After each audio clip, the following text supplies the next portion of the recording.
Hi friends, അസ്സലാമു അലൈക്കും. Welcome back to Shaila's world. അപ്പം നമ്മളിന്ന് ഉണ്ടാക്കാൻ പോകുന്നത് പുരംപോളിയാണ്. അതിനായിട്ട് ആദ്യം തന്നെ ഒരു കപ്പ് മൈദ,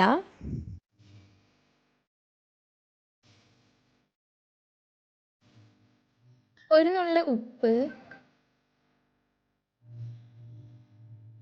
ഒരു ടേബിൾ സ്പൂൺ പഞ്ചസാര, ഒരു നുള്ള് മഞ്ഞൾപ്പൊടി,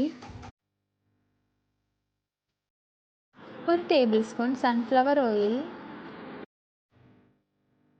ഇനി ഇതൊന്ന് നന്നായി മിക്സ് ചെയ്തെടുക്കാം.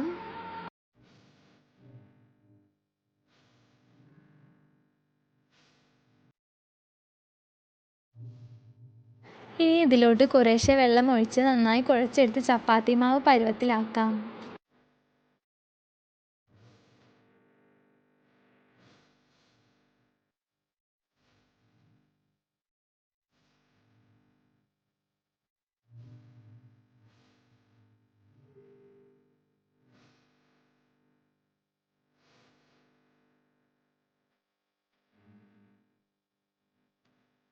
ഇതിപ്പോൾ ഇവിടെ റെഡിയായി വന്നിട്ടുണ്ട്.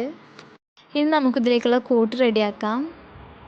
ഇതിനായി നമുക്ക് ആദ്യം തന്നെ ശർക്കര ഒന്ന് ഉരുക്കിയെടുക്കാം.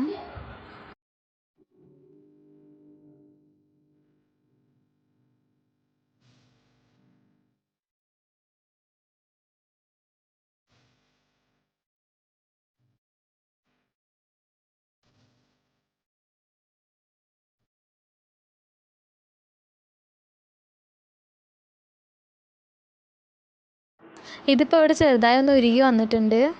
ഇനി നമുക്കൊരു ടീസ്പൂൺ ഏലക്കാപ്പൊടി ചേർക്കാം. എന്നിട്ട് നന്നായി ഒന്ന് ഇളക്കിയെടുക്കാം. ഇനി ഇതിലോട്ട് ചേർക്കാൻ പോകുന്നത് പൊടിച്ചെടുത്ത കടലപ്പരിപ്പാണ്. ഈ കടലപ്പരിപ്പ് ഞാനൊരു നുള്ളു ഉപ്പ് ചേർത്ത് കുക്കറിൽ പുഴുങ്ങിയെടുത്തതിന് ശേഷമാണ് പൊടിച്ചത്. ഇതിലെ വെള്ളം വറ്റുന്നത് വരെ ഇതെല്ലാം കൂടി നന്നായി ഇളക്കിക്കൊണ്ടേയിരിക്കണം.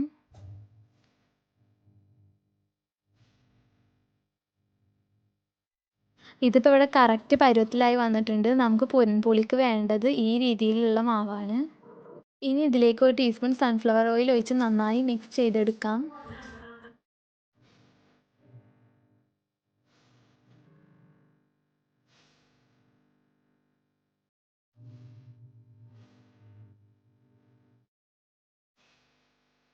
ഇനി നമുക്ക് നേരത്തെ കുഴച്ച് വെച്ച മാവ് ചെറിയ ചെറിയ ഉരുളകളാക്കി എടുക്കാം.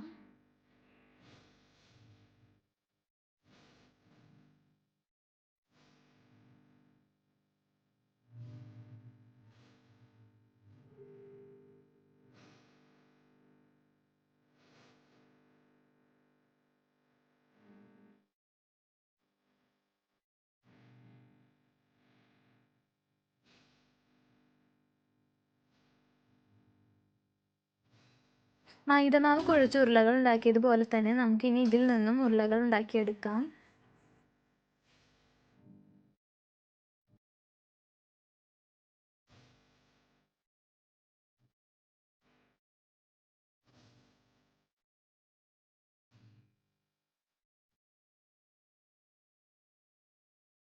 ഇനി മൈദമാവിൻ്റെ ഉരുളകളെ ചെറുതായി ഒന്ന് പരത്തിയെടുത്ത് ഇതിനുള്ളിൽ കടലപ്പൊടിയുടെ ഉരുള വെച്ച് നന്നായി ഉരുട്ടിയെടുക്കാം. ഇതിപ്പോൾ ഇവിടെ എല്ലാതും ഞാൻ അങ്ങനെ ചെയ്തിട്ടുണ്ട്. ഇനി ഇവ ഓരോന്നും മൈദമാവിൽ മുക്കി ചെറുതായി ഒന്ന് പരത്തിയെടുക്കാം.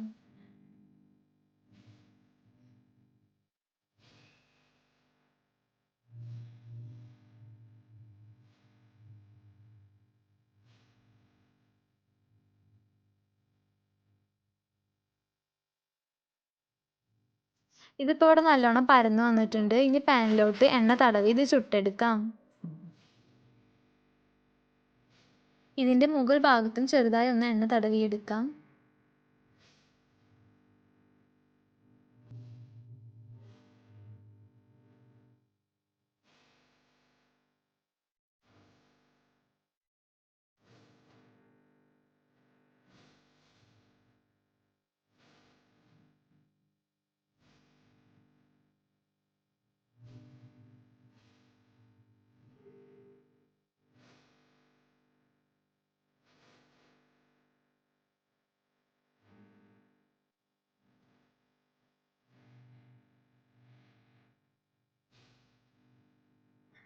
നമ്മുടെ പൂരംപൊളി ഇവിടെ റെഡി ആയിട്ടുണ്ട്. ഇതൊരു അടിപൊളി റെസിപ്പിയാണ്. മധുരപ്രിയർക്കൊക്കെ ഇത് വളരെയധികം ഇഷ്ടപ്പെടും. എല്ലാവരും ട്രൈ ചെയ്ത് നോക്കുക.